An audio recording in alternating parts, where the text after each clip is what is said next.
चलिए तो नए सत्र में आप सभी का स्वागत है ना। और साकेत के पुराने वीडियोस देख चुके हैं आप लोग। 8 वीडियोस आप लोगों ने देखे है ना। और उसमें ये जो रचना है नवम सर्ग है उसका हम लोगों ने 40 पेज तक कवर किया हुआ है। ठीक है, तो अब तक आप लोगों ने देखा होगा कि लक्ष्मण के जाने के बाद उर्मिला की क्या दशा हुई, वो कैसा महसूस करती है, उसकी व्यथा को किसने लिखा है? मैथिली शरण गुप्त ने लिखा है। साकेत के बारे में विशेष बात, अभी थोड़ी देर पहले मैं बोल रहा था कि साकेत का महत्व क्या है ना, क्यों महत्वपूर्ण है। तो राज ने कहा कि वो उर्मिला के विरह वर्णन के लिए प्रसिद्ध है ना। तो आप देखिए, जब भी हम रामायण पढ़ते हैं, साकेत से पहले का जो रामायण है या राम कथा है, रामचरितमानस हो या कोई भी राम कथा को ले ले, हर राम कथा में किसका महिमा मंडन है? राम का, सीता का, लक्ष्मण का, हनुमान का। और थोड़ा बहुत कहीं जिक्र होगा तो भरत का हो जाता है ना। लेकिन उर्मिला का कहीं जिक्र मिलता है? केवल एक लाइन आ जाती है कि लक्ष्मण का विवाह किससे हुआ था? उर्मिला से। उसके अलावा उर्मिला पूरी गायब है राम कथा में। जब राम को वनवास मिला तो राम के साथ कौन गए? लक्ष्मण और सीता जी गई। तो हमने कहा कि लक्ष्मण के जैसा क्या होना चाहिए? भाई होना चाहिए। सीता के जैसे क्या होनी चाहिए? पत्नी होनी चाहिए। तो वो तो दिखता है, लक्ष्मण का त्याग दिखता है, सीता का त्याग दिखता है, पर क्या उर्मिला को वनवास नहीं मिला था? वनवास मतलब वन में रहते हुए वनवास काटना आसान है। भवन में रहते हुए, राजभवन में रहते हुए उर्मिला ने क्या काटा था? वनवास काटा था। जैसे राम सीता की शादी हुई थी, राम को वनवास मिला, सीता साथ चले गई, तो राम और सीता साथ थे, लक्ष्मण चले गए, क्या लक्ष्मण को वनवास मिला था? लक्ष्मण को वनवास मिला था क्या? वनवास केवल एक ही व्यक्ति को मिला था। वो किनको मिला था? राम को मिला था। लेकिन साथ में गई सीता, साथ में गए लक्ष्मण, और अकेली कौन रह गई? उर्मिला। मतलब ना लक्ष्मण को वनवास मिला है, पर उनको अपने पति से क्या होना पड़ा? अलग होना पड़ा। एक जगह इसमें उर्मिला कहती है साकेत में कि आप तो दीदी फिर भी ठीक है कि आप अपने पति के साथ गई हैं, आप अपने पति के साथ है, मेरी दशा सोचिए, मैं तो बिल्कुल अकेली रह गई हूं। तो लक्ष्मण ने वनवास भोगा, लेकिन उर्मिला ने भी वो 14 वर्ष की अवधि अकेले काटी। सोचिए, आप खुद सोचिए, अपने ऊपर रख के सोचिए, आपकी अभी भी शादी हुई है, आप युवा अवस्था में हैं, आपके बहुत सारे सपने हैं कि आपके पति होंगे, आप ऐसा जीवन जिएंगे, आपका दाम्पत्य जीवन ऐसा होगा। कुछ ही दिनों बाद आपके पति छोड़कर चले जाएं, या किसी पति को अपनी पत्नी को छोड़कर जाना पड़े, और एक दिन, 1-2 महीने की बात नहीं, 1 साल की बात नहीं, कितने बरस के लिए? 14 बरस। 14 बरस मतलब आप पहली से लेकर 12वीं तक 12 साल पूरी स्कूल एजुकेशन कंप्लीट हो जाती है। 2 साल कॉलेज के सेकेंड ईयर में आ जाते हैं। मतलब क्लास 1 के छोटे से बच्चे से आप कॉलेज सेकेंड ईयर के विद्यार्थी बन जाते हैं 14 साल में। कितनी लंबी अवधि है। उस अवधि को किसने काटा, किसने भोगा? उर्मिला ने। तो उर्मिला का दुख क्या कम है? उर्मिला का त्याग क्या कहीं से भी कम है? कम है क्या? तो उर्मिला को महत्व मिलना चाहिए कि नहीं? मिलना चाहिए। तो उर्मिला साहित्य में उपेक्षित रही। उर्मिला के ऊपर किसी कवि ने लिखने की जरूरत नहीं समझी थी। लेकिन जब आप द्विवेदी युग में आते हैं, महावीर प्रसाद द्विवेदी एक लेख लिखते हैं कि कवियों की उर्मिला विषयक उदासीनता, कि कवि उर्मिला के प्रति उदासीन है, उनको उर्मिला का त्याग नजर नहीं आता, उसका संघर्ष नजर नहीं आता, उसका विरह नजर नहीं आता। और तब मैथिली शरण गुप्त, जो कि उनके प्रिय कवि थे, है ना, और वो खुद महावीर प्रसाद द्विवेदी को बहुत मानते भी थे, गुरु मानते थे, उन्हें लगा कि गुरु जी की बात सही है और इस विषय पर एक कविता लिखी जानी चाहिए। तब साकेत की रचना हुई, और साकेत अब तक उर्मिला को लेकर लिखा गया सबसे महानतम काव्य रचना है। समझ में आया? तो ये साकेत का क्या है? महत्व है। राम काव्य परंपरा में ऐसा प्रश्न आ सकता है, राम काव्य परंपरा में साकेत का स्थान निर्धारित कीजिए। जब इस प्रकार के प्रश्न आते हैं तो आपका कीवर्ड समझना है राम काव्य परंपरा। तो सबसे पहले क्या बताना है? राम काव्य की जो परंपरा है आपका वाल्मीकि से लेकर निराला तो खैर बाद में आएंगे, है ना। वाल्मीकि से लेकर रामचरितमानस जितने भी राम काव्य लिखे गए उन सब राम काव्यों के बारे में थोड़ा थोड़ा जानकारी देना है और फिर आपको बताना है कि उस परंपरा में साकेत का क्या महत्व है, क्या स्थान है, साकेत किस तरह से उनसे अलग है। समझ में आया? तो ये उर्मिला का विरह जो आप लोगों ने पिछले कुछ दिनों में वीडियो के माध्यम से सुना, अब जो हिस्सा बच गया है उसको आज हम कंटिन्यू करेंगे, ठीक है। तो पिछली क्लास जहां समाप्त हुई थी कि वो मकड़ी के प्रति भी सहानुभूति रखती। जब आपको प्रेम होता है ना, आप अधिक दयालु हो जाते हैं, अधिक करुण हो जाते हैं, है ना। बड़े से बड़े कठोर लोग, पत्थर दिल लोग देखिएगा प्रेम में कोमल हो जाते हैं। ये प्रेम की क्या है? विशेषता है। संसार के प्रति आपके मन में क्या होती है? प्रेम और करुणा, सहानुभूति जागृत हो जाती है। तो मकड़ी तक से सहानुभूति है कि मकड़ी को मत हटाओ, वो जाल में फंसी हुई है जैसे मैं विरह के जाल में फंसी हूं। उर्मिला ऐसा कहती है और हमारा लास्ट लेक्चर यहाँ पर समाप्त हुआ था। आगे देखते हैं कि उर्मिला क्या कहती है। भूल पड़ी तू किरण कहां, झांक झरोखे से ना लौट जा, गूंजे तुझसे तार जहां। एक बार वीडियो को चेक कर लेना बस काजल, हो रही रिकॉर्डिंग की नहीं, टाइमिंग चल रहा है, हाँ ठीक है। तो किरण से कह रही है, सूर्य की किरण से, कि भूल पड़ी किरण तू कहां। हे किरण, क्या तुम भूल गई हो? तुम मेरे द्वार कैसे आई हो? तुम मेरे झरोखे से खिड़कियों से क्यों झांक रही हो? यहां आने का कोई मतलब नहीं है। तुम कहां जाओ? लौट जा, गूंजे तुझसे तार जहां। उस स्थान पर चली जाओ जहां पर तुम्हें देखकर लोगों के मन में प्रसन्नता आए, लोगों के मन के तार गूंजे। जैसे अंधकार के बाद रोशनी आती है, हम सब प्रसन्न होते हैं ना, सूर्योदय को देखकर, किरणों को देखकर हमें ताजगी महसूस होती है, नयापन, स्फूर्ति महसूस होता है। लेकिन जो इंसान दुख में है उसको सूरज को देखकर, उसको किरणों का जो स्पर्श पाकर खुशी महसूस होगी क्या? नहीं। इसलिए उर्मिला कहती है कि लौट जा, तुम क्या करो? वापस चली जाओ। फिर आगे कहती है, मेरी वीणा गीली गीली आज हो रही ढीली ढीली। मेरी वीणा गीली गीली, वीणा है या कोई भी वाद्य यंत्र है जो तार वाले रहते हैं, है ना, यदि वो गीली है तो वो बज पाएगी क्या? वीणा, गिटार, वायलिन जो भी मान लो तार तंतु वाले जो यंत्र हैं, वाद्य यंत्र, बजते हैं क्या? नहीं। उसके तार क्या होने चाहिए? तने हुए होने चाहिए। इसलिए देखिएगा आर्टिस्ट परफॉर्म करने से पहले बार बार तार को छेड़ छेड़ कर चेक करते हैं कि आवाज सही आ रही है या नहीं। लेकिन उर्मिला क्या करी? मेरी वीणा गीली गीली। मेरी वीणा मतलब सचमुच की वीणा नहीं, मन की वीणा, है ना। कि उर्मिला का मन क्या है? गीला है। गीला है, क्यों गीला है? क्योंकि वो विलाप कर रही है, वो रो रही है। समझ में आ रहा है? मन आर्द्र है, दुखी है ना। तो इसलिए कह रही मेरी वीणा गीली गीली। और पिछले आप लोगों के जो सीनियर थे लोगों को मैं अलंकार पहचानना सिखाया था, आप लोगों की क्लासेस बहुत ज्यादा नहीं हो पाई थी, है ना। तो इसलिए आप लोगों की प्रैक्टिस नहीं है, लेकिन अब आप लोग इस सेमेस्टर में प्रैक्टिस कर सकते हैं, है ना।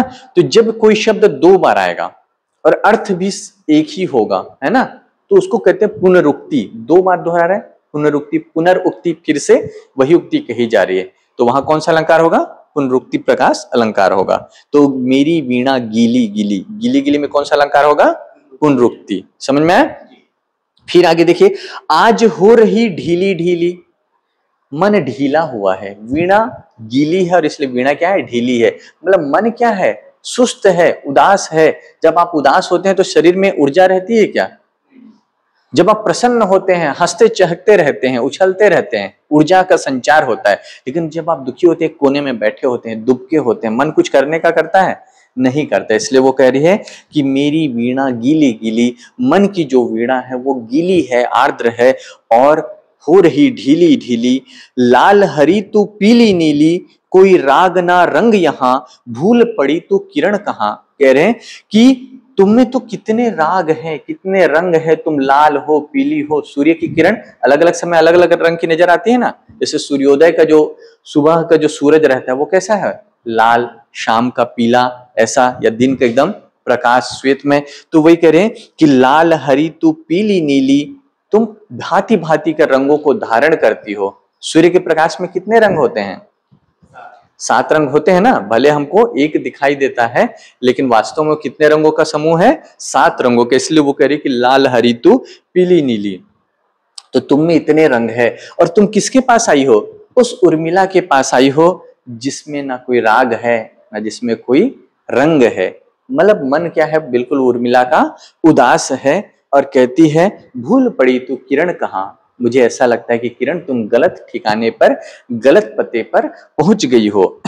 आगे फिर किरण से ही बात करते हुए कहती है शीतकाल है और सवेरा। शीतकाल है, ठंड का मौसम है, और सवेरा, तो ठंड के मौसम का सुबह कैसा होता है? ठंड के मौसम की सुबह कैसी होती है? हाँ, ठंडी होगी ना। तो एक तो ठंडी का मौसम है, ठंड का मौसम है, ऊपर से क्या है? सुबह का समय है। उछल रहा मानस मेरा, और उर्मिला को जो मानस है, मन का जो सरोवर है, मान सरोवर है, मतलब हृदय है ना। मन का सरोवर क्या है? हृदय। आप कब रोते हैं? रोते कब हैं? जब हृदय में कुछ भारीपन महसूस होता है, जब आहत होते हैं तभी रोते हैं ना। तो वही कह रहे हैं कि उछल रहा मानस मेरा, सुबह का समय है और ठंड की सुबह है, और मेरा मन रूपी जो सरोवर है वो उछल रहा है, क्रंदन कर रहा है, रो रहा है। भरे ना छींटों से तनु तेरा, और आंसू ऐसे छलक रहे सरोवर से कि मुझे डर है कि इसकी जो छींटे हैं मेरे आंसुओं की, वो तुम्हारे शरीर पर पड़ेंगी तो तुम्हें क्या होगी? शीतलता महसूस होगी। आप सोए हैं ठंड के दिन में, कोई सुबह सुबह आके ठंडा पानी छिड़क दे तो कैसा लगेगा? है ना, उसको खूब कोसेंगे, गालियां देंगे कि क्या कर रहे हो, क्यों परेशान कर रहे हो, ऐसा है ना। तो वही कह रही, एक तो ठंड का समय है ना, ठंड की सुबह है, फिर मेरा मन रुदन कर रहा है, मेरा मन मानस भरा हुआ है, उससे आंसू रूपी छींटे उड़ रही हैं। तो मुझे भय है किरण कि तुम मेरे समीप आओगी तो तुम्हारा जो तनु शरीर है वह इन छींटों से भर ना जाए। और फिर कहते हैं रुदन जहां क्या गान वहां, जहां रोना है, क्रंदन है, वहां कोई गीत हो सकता है क्या? खुशी का, प्रसन्नता का, मतलब जहां दुख है वहां सुख नहीं हो सकता। फिर कह रही भूल पड़ी तो किरण कहाँ। हे किरण, तुम भूल पड़ी हो, यहाँ क्यों आई हो? मेरे पास देने को कुछ नहीं, उल्टा तुम्हें क्या है, मेरे आंसुओं से भीग कर तुम्हें ठंडी लगने लगेगी, ठंड लगने लगेगी। समझ में आया यहाँ तक? बहुत सरल शब्दों में लिखते हैं, थोड़ा सा बस ध्यान देने की जरूरत है, फिर ज्यादा कुछ समझने का नहीं है ना। ये बहुत अभिधात्मक कवि है, अभिधा में इनकी भाषा बहुत क्लिष्ट नहीं है। ठीक है, चलिए आगे देखते हैं। फिर किरण से कह रही हैं आगे बात करते हुए, मेरी दशा हुई कुछ ऐसी, तारों पर अंगुली की जैसी। मेरी दशा कैसी है? तारों पे अंगुली की जैसी। जब कोई वादक वाद्य यंत्र बजाता है तो उसकी अंगुली स्थिर होती है या चंचल रहती है? तारों पर चंचल रहती, तभी तो बजेगा ना, ऐसा पकड़कर तो थोड़ी बजेगा, हिलाते डुलाते रहता है। तो मेरी दशा हुई ऐसी, मेरी दशा कैसी है? तारों पर उंगली के जैसी। मतलब जैसे उंगलियां एक क्षण के लिए भी स्थिर नहीं रह पाती है, वैसे ही मेरा मन चंचल है, व्यथित है, मन इधर उधर भाग रहा है। मन क्या है? शांत नहीं है, है ना, क्षुब्ध है, अशांत है, बहुत व्यग्र है, मन व्याकुल है। तो वही कह रहे हैं। और यहां पर देखो, जहां पे भी जनु, जानो, जैसी, मानो ऐसा कुछ आएगा तो उत्प्रेक्षा अलंकार होगा कि मेरी दशा किसके समान हो गई? जैसे तारों पर उंगलियां नाचती हैं, तो जिस तरह से उंगलियां स्थिर नहीं रहती वैसे ही मेरा मन भी क्या है? स्थिर नहीं है। तो कौन सा अलंकार होगा? उत्प्रेक्षा। मनु, मानो, जनु, जानो, जैसे। एक लड़की को देखा तो ऐसा लगा जैसे खिलता गुलाब, जैसे शायर का ख्वाब। तो जहां पे भी जैसे, इस तरह के उदाहरण जैसे आएंगे तो कौन सा अलंकार होगा? उत्प्रेक्षा। समझ में आए? एक वीडियो है मेरा, उसको भेज दूंगा अलंकार वाला, है ना, पिछले सेमेस्टर में पता नहीं भेजा था नहीं, उसको देखोगे तो, हाँ भेजा था ना, उपमा रूपा की उत्प्रेक्षा क्लियर हो जाएगा। चलिए आगे फिर देखते हैं कि मेरा मन बिल्कुल वीणा के तारों पे जैसे एक वादक की उंगलियां चलती है वैसे चंचल हो गया है। कसक परंतु मीड़ में कैसी, कह सकती हूं नहीं नहा। किंतु मीड़ में, मीड़ मतलब वीणा के जो स्वर होते हैं, एक स्वर से दूसरे स्वर पे जाने की कृपा होती है, उसमें कसक है, एक पीड़ा है, मन दुखी है। तो मन का जो राग है वो कैसा होगा? व्यथा का होगा, है ना। सैड सॉन्ग, दुख भरे गाने कब सुनते हैं आप? जीवन में जब दुख आता है। आप पार्टी में जाते हैं तो डीजे में सैड सॉन्ग सुनते हैं क्या? शादी में सैड सॉन्ग सुनते हैं क्या? नहीं सुनते ना कि बारात में कोई सैड सॉन्ग चला रहा है, ऐसा होता है नहीं। तो यहाँ उर्मिला व्यथित है, इसलिए मन में क्या है, कसक है, मीड़, जो तान, एक तान से दूसरे स्वर में जाने का। और उर्मिला कह रही है मन की स्थिति ऐसी है, चंचल मन है, अस्थिर मन है, तो कह सकती हूं नहीं नहा। नहा कहने की स्थिति में है, ना कहने की स्थिति में है। भूल पड़ी तू किरण कहा, तो तुम किसके पास आई हो जिसका मन चंचल है, जो रो रही है। तो किरण तुम्हें यहाँ नहीं आना था, इसलिए पहली पंक्ति में कह रही है कि लौट जा तू, तुम यहां से क्या करो, लौट जाओ। समझ में आया इतना? चलिए आगे देखते हैं। ना तो अगति ही है ना गति आज किसी भी ओर। समझ में नहीं आ रहा है कि रुकी हुई हूं कि जा रही हूं, मतलब अपने आप को ही कई बार हम जान नहीं पाते हैं। जीवन में हम सब कई बार उस मोड़ पे खड़े होते हैं जहां हमको समझ में नहीं आता कि रुके या आगे जाएं या पीछे जाएं, किस ओर जाएं, है ना।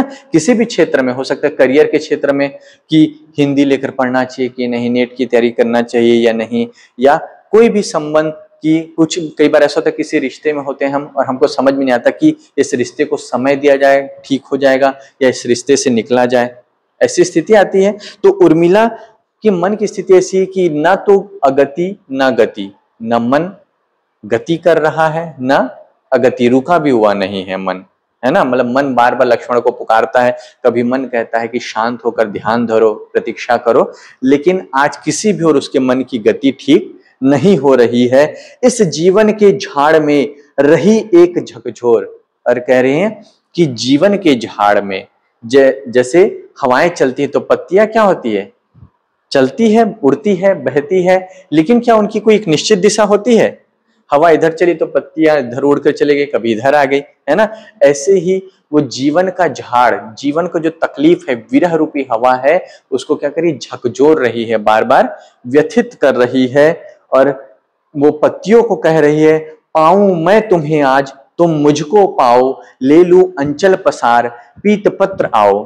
थोड़ी देर पहले मैंने कहा मकड़ी से सहानुभूति है, अभी आप लोगों ने थोड़ी देर पहले पढ़ा किरण से सहानुभूति है। अब किससे सहानुभूति है? पत्तों से, कि पत्ते झड़कर गिर गए हैं, वो भी तो पेड़ से अलग हुए हैं ना, तो उनका भी तो दुख है कि वो पेड़ से क्या हो गए, अलग हो गए हैं। और मिला किससे अलग हो गई है? लक्ष्मण से अलग हुई है, दूर हो गई है, इसलिए उसको पत्तों के प्रति सहानुभूति है। और कह रही आओ मैं तुमको अपने पास समेट लेती हूँ, आंचल पसार रही हूँ, और हे पीत पत्र, पीले हुए पत्ते, तुम मेरे पास आओ। पीत पत्र क्यों कह रहे हैं? क्योंकि पत्ते जब पेड़ से गिरते हैं, सूख जाते हैं, तो उनका रंग क्या हो जाता है, पीला हो जाता है ना। चलिए आगे देखते हैं। फूल और फल निमित्त बलि देकर स्वरस वित्त, लेकर निश्चिंत चित उड़ न हाय जाओ, लू मैं आंचल पसार, पीत पत्र आओ। तो कह रहे हैं पत्तियां क्यों सूख जाती है? क्योंकि पत्तियां इसलिए सूख जाती हैं कि वो अपना सारा रस पेड़ को समर्पित कर देती है, ताकि फूल खिल सके, ताकि फल फले पौधों में, है ना, पौधों में, वृक्ष में। तो जब पत्तियां अपनी कुर्बानी देती है अपने जीवन की, अपने रस की, अपने पोषक तत्वों की, तब जाकर क्या होता है, फूल खिलता है, फल फलते हैं। तो यही कह रहे हैं कि तुमने सब कुछ स्वरसवित, अपना रस, अपना जीवन, मतलब रस रूपी धन को, पौधे को समर्पित कर दिया, और उसके बाद तुम पीले पड़कर गिर गए हो। तो तुमको निराश होने की आवश्यकता नहीं है। लू मैं आंचल प्रसार, आओ तुम मेरे पास आओ, क्योंकि तुम्हारी जैसी दशा है वैसी ही किसकी दशा है, मेरे भी मन की दशा है, इसलिए हे पितपत्र तुम मेरे पास आओ। आगे कह रहे तुम हो नीरस शरीर। उसका शरीर कैसा हो गया है, नीरस। नीरस मतलब बिना रस के, रस सूख चुका है। सूखे हुए पत्ते में कोई रस होता है नहीं। तो कह रहे हैं कि तुम्हारा शरीर नीरस हो गया है, और मुझ में है नयन नीर। तुम में रस नहीं है, लेकिन मेरे पास अभी भी क्या है, नयन नीर है, आंखों में क्या है, आंसू है ना। इसका उपयोग वीर मुझको बतलाओ, लू मैं आंचल पसार, पीत पत्र आओ। तो मेरे आंखों में अभी भी आंसू है, नमी है, तो तुम मुझे बताओ कि किस तरह से तुमने अपना रस देकर फूल और फल को जीवन दिया। तो मुझे भी बताओ कि किस तरह मैं अपनी आंखों के आंसुओं के रस का उपयोग करके नया जीवन किसी को दे सकूं, किसी के काम आ सकूं। तो तुम मेरे पास आओ, पीत पत्र, पीले पत्ते मैं तुमको आंचल में क्या कर लूंगी, पसार कर समेट लूंगी। फिर आगे देखिए क्या कहती है, जो प्राप्ति हो फूल तथा फलों की, मधुक चिंता न करो दलों की, है ना। महुआ से कह रही है, जो महुआ का फल होता है ना, तो महुए के वृक्ष से कह रही, जो प्राप्ति हो फूलों तथा फलों की, जो अपना रस देकर, अपना जीवन देकर यदि तुमको फूल और फल मिलते हैं, पत्ती कुर्बानी देकर यदि उस पत्ती में फूल और फल खिलते हैं, तो फिर पत्तियों की चिंता करने की आवश्यकता नहीं है। मतलब आपका जीवन क्या हो गया, सार्थक हो गया। मतलब कुछ लोग होते हैं ना जो अपना पूरा जीवन समर्पित कर देते हैं दूसरों के हित के लिए, जैसे कि महात्मा गांधी, जितने भी हमारे स्वतंत्रता सेनानी हैं, उन लोगों ने अपने सुख भोग के लिए जीवन कुर्बान किया क्या? भगत सिंह क्यों फांसी पे लटक गए? उनको कोई पैसा मिल रहा था या उनके परिवार को पैसा मिलने वाला था, कोई नौकरी मिलने वाली थी, क्यों फांसी पर लटक गए? इस देश के लिए। तो ऐसे ही यदि आपका जीवन किसी के काम आता है, आपके जीवन की कुर्बानी से, अपना जीवन किसी के प्रति लगा देने से कहीं फूल खिलते हैं, कहीं फल मिलते हैं, तो आपको चिंता करने की आवश्यकता नहीं है कि आपने क्या त्याग किया। ऐसे महुए के पेड़ को समझाते हुए कह रहे हैं कि तुम्हारे पत्तियों की चिंता मत करो, क्योंकि उन पत्तियों ने अपना जीवन दिया, तभी तो फूल खिले हैं, तभी तो महुए में फले हैं, फल फले हैं। ठीक है, समझ में आया? चलिए आगे देखते हैं। हो लाभ पर हानि थोड़ी, हुआ करे तो वह भी निगोड़ी। यदि लाभ हो रहा है और उसके बदले में थोड़ी बहुत हानि हो भी रही है, तो इसकी चिंता करने की आवश्यकता नहीं है। समझ में आ रहा है? तो जीवन में बिना कुछ मूल्य चुकाए कुछ मिलता है क्या? नहीं मिलता। आप लोग देखिए, आज 3 लोग क्लास आए हैं, तो ऐसा नहीं है आप लोग घर में बैठकर आराम कर सकते थे, है ना, पर कीमत चुकाए हैं। कोई साइकिल से आया, कोई पैदल आया है, कोई बस से आए हैं, बस से आने के लिए किराया लगा होगा, साइकिल से आने के लिए मेहनत लगी होगी, गाड़ी से आएंगे तो पेट्रोल डलवा के आएंगे, तो कीमत चुका रहे हैं। तो हानि थोड़ी, लेकिन उसके बदले में लाभ क्या मिल रहा है? क्या आप ज्ञान अर्जन हो रहा है। तो ऐसे जीवन में कुछ भी चीज बिना कीमत चुकाए नहीं मिलता। तो महुआ को समझा रहे कि तुम बहुत ज्यादा चिंतित मत हो, जो पत्तियां झड़ गए या जो पत्तियां अलग हो गए। ठीक है, आगे कह रहे, आगे पंक्तियों में भाव बदलता है। श्लाघनीय है एक से दोनों ही द्युतिमन। श्लाघनीय, श्लाघा मतलब क्या होता है? प्रशंसा। ठीक है, श्लाघनीय मतलब प्रशंसनीय है दोनों। कौन दोनों? दोनों ही द्युतिमन, दोनों ही प्रकाशवान है। द्युति मतलब क्या होता है? प्रकाश। अब आप लोग साहित्य के विद्यार्थी हैं तो अच्छे अच्छे शब्दों को याद कर लेना, उनके अर्थों को। ठीक है, जैसे द्युति मतलब होता है प्रकाश, श्लाघा मतलब होता है प्रशंसा। नए नए शब्दों को सीखना भी है आप लोगों को, आपके शब्दकोश में जुड़ने चाहिए नए नए शब्द। ठीक है, जब बात करें तो लगना चाहिए कि हिंदी साहित्य के विद्यार्थी बात कर रहे हैं। मैं बता दिया हूं, लिख लेना और याद कर लेना। ठीक है, तो दोनों ही प्रशंसनीय है और दोनों ही प्रकाशवान है। कौन दोनों? आगे की पंक्ति में स्पष्ट होगा। जो वसंत का आदि है वही शिशिर का अंत। वसंत का जो आरंभ है, आदि मतलब क्या होता है? आरंभ। वही शिशिर का क्या होता है? अंत होता है। जब ठंड का मौसम समाप्त होगा तभी तो क्या आएगा? गर्मी।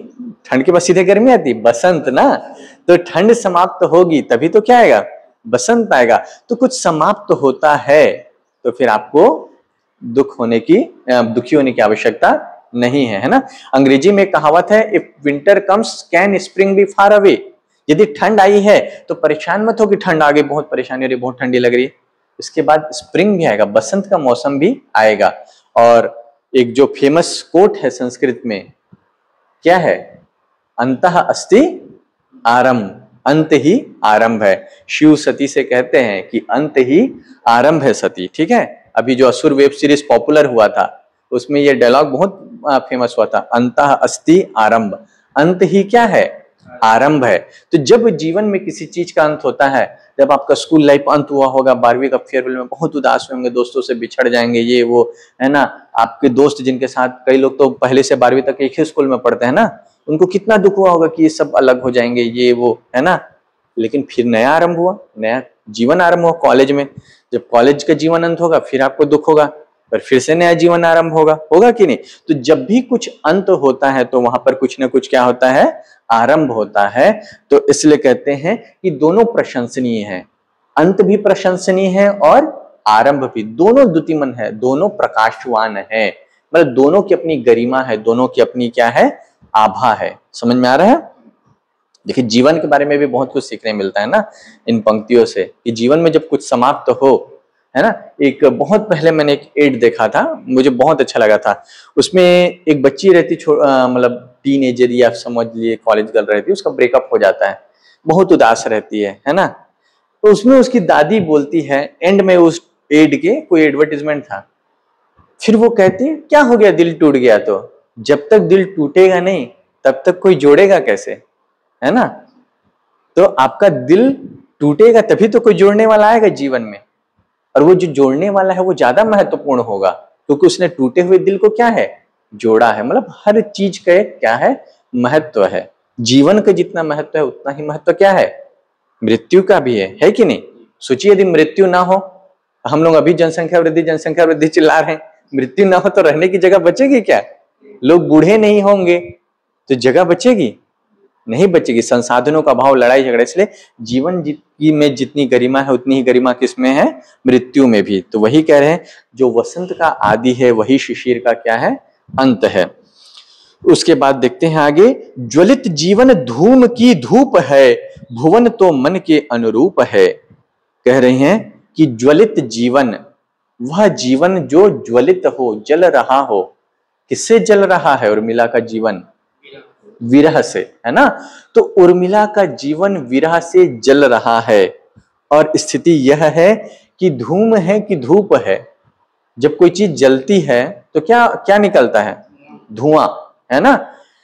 तो कह रही है कि ये जीवन जो जल रहा है विरह में, यह सिर्फ धुआं है या फिर धूप है। धूप मतलब जो धूप आप लोग जलाते हैं घर में, उसका धुआं घर के वातावरण को क्या करता है, सुगंधित करता है, उसका घर के वातावरण को स्वच्छ करता है, सकारात्मकता आती है। अगरबत्ती क्यों जलाते हैं? हम सोचते हैं भगवान के लिए जला रहे हैं, लेकिन वैज्ञानिक कारण क्या है, उससे घर में एक पॉजिटिविटी आती है। सुबह जब घंटी की आवाज होती है, सुबह जब घर में शंखनाद होता है, अगरबत्ती जलती है, धूप जलता है, तो उससे घर का वातावरण स्वच्छ होता है, एक पॉजिटिव एनर्जी, फ्रेग्रेंस। समझ में आ रहा है? तो वो सकारात्मकता। तो उर्मिला कह रही मेरा जीवन जल रहा है, पर मैं समझ नहीं पा रही हूं कि ये सिर्फ धुआं है या धूप की तरह जीवन जल रहा है, कि इससे जीवन में कुछ सकारात्मकता आएगी। जैसे धूप जलता है तो घर में सकारात्मकता आती है, क्या मेरा जीवन उस प्रकार से जल रहा है कि कुछ अच्छा परिवर्तन मेरे जीवन में होगा। भुवन तो मन के अनुरूप है। आगे देखिए कितनी अच्छी बात है, भुवन तो मन के अनुरूप है। भुवन मतलब यह संसार कैसा है, मन के अनुरूप। एक वाक्य है कि जैसी दृष्टि वैसी सृष्टि। जैसी आपकी दृष्टि होगी, आप सकारात्मक आदमी है, आप नकारात्मक है, आपको कुछ फर्क नहीं पड़ता। इस सकारात्मक व्यक्ति को हर चीज में अच्छाई दिखेगी, नकारात्मक व्यक्ति को हर चीज में बुराई दिखेगी, है ना। और न्यूट्रल को कोई फर्क नहीं पड़ता, भाड़ में जाए दुनिया, जोहर है मेरे को क्या, है ना। अरे एक व्यक्ति देखना हर चीज में अच्छाई ढूंढ लेता है। एक मैं मजाकिया उदाहरण देता हूं कि एक बार क्या होता है कि एक जो साइंटिस्ट रहता है वो एक्सपेरिमेंट किया रहता है कि शराब के हमारे स्वास्थ्य पर क्या असर पड़ता है, और एक जेल में जाता है जहां कैदी लोग में शराब वराब पीने की आदत रहती है। फिर उस कैदियों को बिठाता है और लेक्चर देता है, डेमो करता है, दिखाता है। शराब की बोतल लेता है और उसमें कीड़े को डालता है, थोड़ी देर बाद कीड़ा तड़प तड़प कर मर जाता है। और फिर वो जो व्यक्ति रहता है जो भाषण देना रहता है, बहुत गर्व चलता है, देखा आप लोगों ने, समझ में आया आपको कि शराब का क्या फर्क पड़ता है। फिर एक शराबी बोलता है हाँ समझ में आ गया सर। तो वेरी गुड, बताओ। शराब पीने से पेट में कीड़े नहीं होते।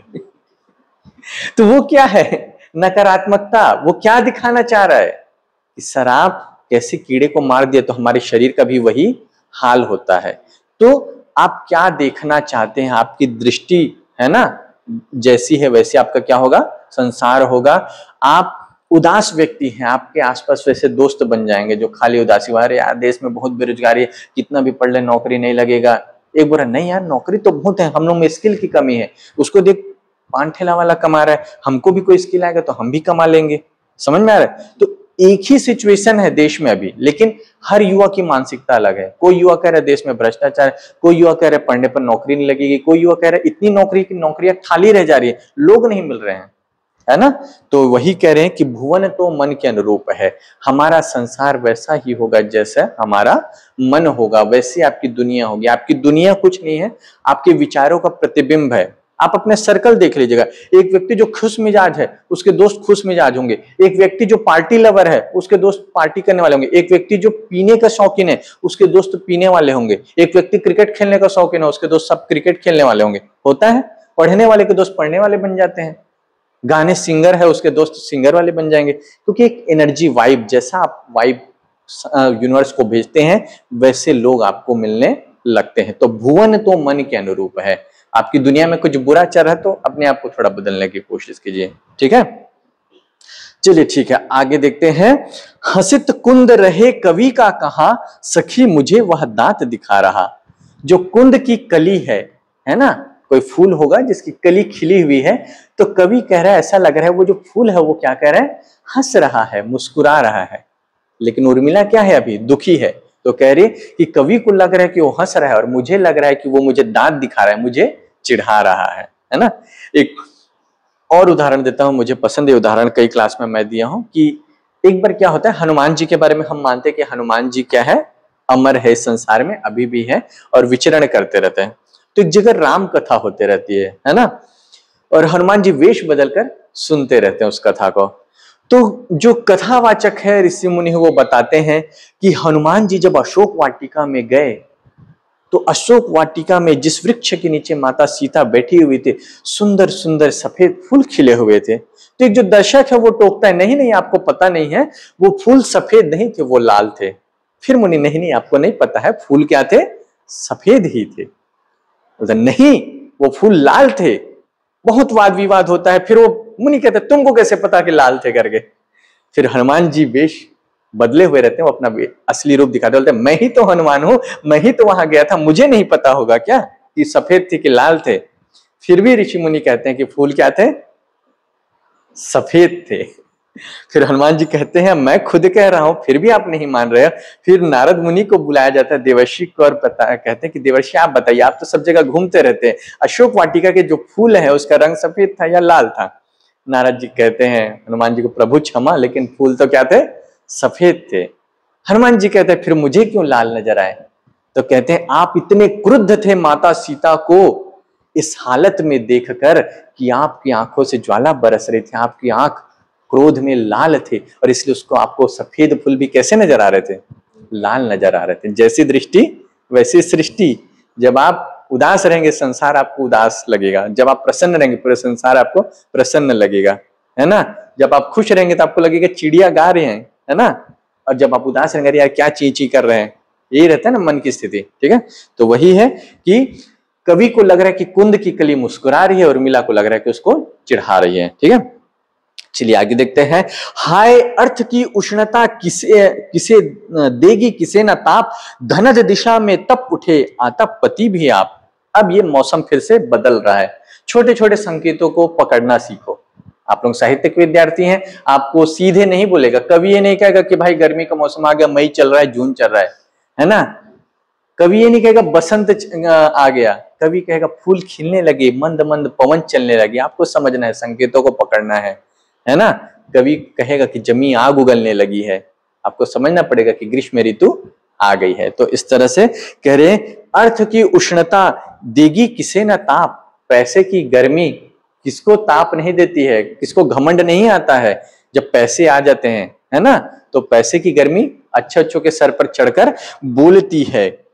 क्यों ऐसा कह रहे हैं, सूर्य पर ताना कस रहे हैं, धनद दिशा में तप उठे आतप पति भी आप।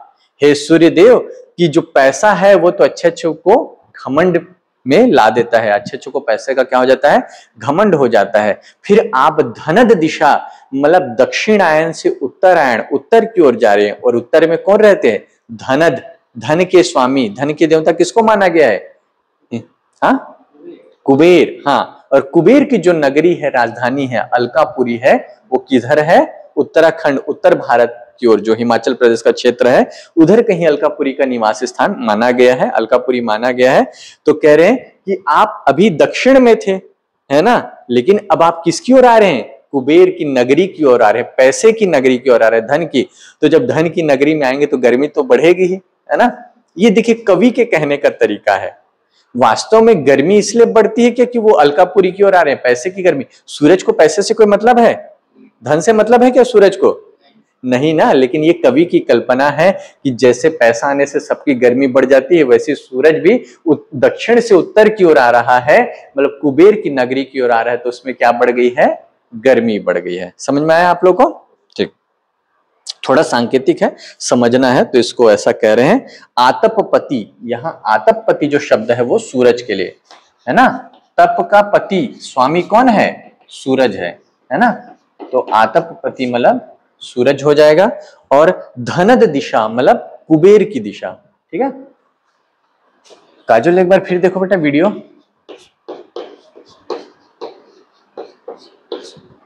चल रहा है? हाँ, धनद दिशा मतलब कि कुबेर की दिशा, जहां कुबेर की नगरी है, अलकापुरी है। ठीक है, समझ में आया यहां तक? ठीक, थोड़ा लेक्चर लंबा होगा क्योंकि हम लोग को अब 4-5 क्लास में इसको कवर करना है। ऑलरेडी 8 वीडियो बन गए, तो मैं सोच रहा हूँ 12 वीडियो में कवर हो जाए तो ठीक है। ठीक है, अपना लता सुमन ने निकाल कर रख दिया बिन बोले, अली कहां वनमाली झड़ने के पूर्व ही झांक ही जोले। तो कह रहे हैं अपना सुमन लता ने निकाल कर रख दिया बिन बोले। जो लता है ना, उसने क्या किया? अपना सुमन निकाल कर रख दिया। सुमन मतलब कि जो फूल खिलते हैं, वो वास्तव में कवि कह रहे हैं वो सिर्फ फूल नहीं है, वो एक लता है, उसका क्या है? हृदय है। फूल क्या है? सबसे सुंदर भाग है ना। पुष्प का सॉरी किसी भी पौधे का सबसे सुंदर भाग क्या है? फूल है, जो मन को आकर्षित करता है। तो कवि कह रहे हैं कि वह लता का हृदय है। मानो लता ने अपना पूरा हृदय निकाल कर रख दिया हो, तब एक फूल क्या होता है? खिलता है बिना बोले। आली कहां वनमाली झड़ने के पूर्व झांक ही ज्वेले। और कह रहे हैं कि वो वनमाली कहां है? उस वन का माली कहां है? उस बगीचे का, उस उपवन का माली कहां है कि जो लता ने अपना हृदय निकाल कर रख दिया इस सुंदर फूल को वो देख ले। अब यहाँ 2 अर्थ निकलते हैं। एक तो आप फूल पत्ती लता के अर्थ में समझिए कि लता ने अपना पूरा हृदय निकाल कर एक सुंदर फूल खिलाया है, लेकिन वनमाली का ध्यान उस ओर नहीं है ना। और दूसरा अर्थ क्या निकल रहा है उर्मिला के ऊपर, कि उर्मिला ने अपना हृदय, अपना सारा प्रेम निकाल कर लक्ष्मण के समीप रख दिया है, सामने रख दिया है, लेकिन वनमाली, उससे प्रेम करने वाला लक्ष्मण कहां है जो एक बार झांक ले।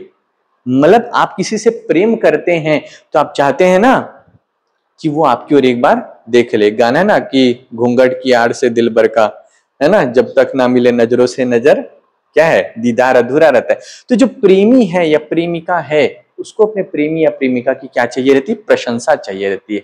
आप किसी से प्रेम करते हैं तो बदले में आप चाहते हैं कि वो भी आपसे क्या करे? प्रेम करे, आपकी ओर देख ले। सारा श्रृंगार करने के बाद क्या करती हैं स्त्रियां? क्यों सजती संवरती हैं? हाँ, वो गाना ना, सजना है मुझे सजना के लिए। खुद के लिए बहुत कम संवरते हैं। जैसे करवा चौथ है, स्त्रियां पूरी श्रृंगार करती हैं रात में अपने पति को देखने के लिए। तो आप जिसके लिए सजते संवरते हैं, जब प्रेम में होते हैं आप सजग हो जाते हैं। आप कैसे दिखते हैं, कैसा पहनते हैं, किस तरह से बात करते हैं, हर चीज पे ध्यान, क्योंकि आप उसके सामने क्या है? सर्वश्रेष्ठ रूप में नजर आना चाहते। तो उर्मिला कह रही, जिस तरह से लता ने अपना हृदय निकाल दिया, उर्मिला ने भी तो अपना हृदय निकाल कर रख दिया है, लेकिन वो वनमाली कहां है? वो लक्ष्मण कहां है जो उसकी ओर झांक भी ले, एक बार देख ले वाला लक्ष्मण भी उसके पास नहीं है। यह उर्मिला का क्या है? विरह है, यह उर्मिला की व्यथा है। जैसे स्त्रियां जब प्रेम में होती है तो सजना संवरना पसंद करती है, विरह में होती हैं तो संवरती है क्या? किसी को देखा कि ब्रेकअप हुआ और मस्त एकदम सज धज के रह रहे हैं? स्त्रियां शादी के बाद क्यों सजती हैं? करवा चौथ, तीज त्योहार, क्योंकि उसके जीवन में क्या होता है? प्रेम होता है। जिसके जीवन में प्रेम नहीं है, जिसके जीवन में दुख है, वह सजेगा संवरेगा नहीं। स्त्री हो या पुरुष हो, पुरुष भी जब प्रेम में होते हैं तो सर्वश्रेष्ठ रूप में होते हैं। ठीक है, चलिए आगे देखते हैं। काली काली कोयल बोली होली होली होली, है ना। अब होली आ गया है। उर्मिला को जब भी तीज त्योहार होता है, हमारा प्रेम हमारे पास नहीं होता तो हम उसे और ज्यादा क्या करने लगते हैं? याद करने लगते हैं। तो कह रहे काली काली कोयल बोली, कोयल कूक रही है, कोयल भी वसंत में, है ना, काका कृष्णा पिका कृष्णा पढ़े होंगे आप लोग, है ना। तो कोयल कूक रही है और वो कूक कूक कर किसकी सूचना दे रही है कि होली आ गई है।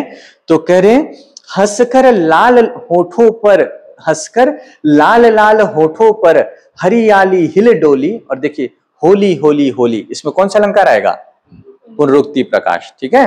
और यहां पर लाल लाल होठों पर, लाल लाल में भी पुनरुक्ति, जब एक ही अर्थ निकलेगा पुनरुक्ति प्रकाश आएगा, एक से अधिक बार शब्द रिपीट होगा तो, ठीक है। तो हंसकर लाल लाल होठों पर हरियाली हिल डोली, जो पौधों के पत्ते हैं वो लाल हो गए हैं, और पत्तों का रंग के पत्तों का जो आकार है वो किसके समान होता है, होंठ के समान होता है ना। तो कह रहे हैं कि होली आ गई है, बसंत आ गई है, और कुछ पौधों में लाल लाल पत्तियां, होंठ के समान लाल लाल पत्तियां हिल डोल रही हैं। फूटा यौवन, ऐसा लगता है कि प्रकृति का यौवन फूट पड़ा हो। फाड़ प्रकृति की पीली पीली चोली, पीली चोली मतलब प्रकृति पीले रंग से रंग गई है। पीला रंग कौन से का होता है, सरसों का, मतलब सरसों की चोली फाड़ कर क्या हो गया है, प्रकृति का यौवन फूट पड़ा है। मतलब प्रकृति वसंत में क्या हो जाती है, युवा हो जाती है। समझ में आया यहां तक। आगे फिर होली होली होली। अलस कमलिनी ने कलरव सुन उन्मद अखियां खोली, मल दी उषा ने अंबर में दिन के मुख पर रोली। और अलस कमलिनी, अब यहाँ एक अलंकार होता है मानवीकरण।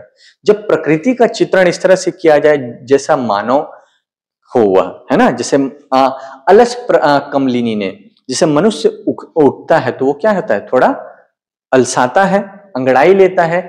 ऐसे ही कह रहे हैं कि ऐसा लग रहा है कि कमलिनी ने, है ना, जो कमलिनी है उसने कलरव सुन, पक्षियों की आवाज सुनकर, वह कमलिनी जो रात भर सोई थी, पक्षियों की आवाज से उसकी क्या है, आंख खुली है।